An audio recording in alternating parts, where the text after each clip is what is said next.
Here is how to make a Roblox t-shirt. For example, I want to download this one for Android. Here, download image. It's already done. I already downloaded it. Go to like a Roblox browser, then sign up to your account if you didn't.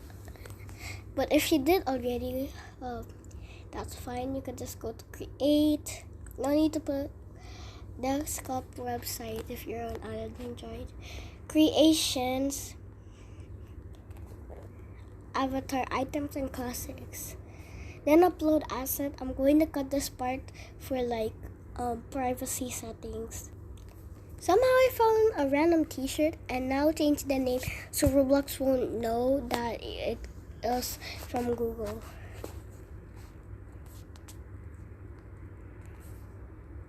Okay, after that, upload it. And there you go. That's all. Bye.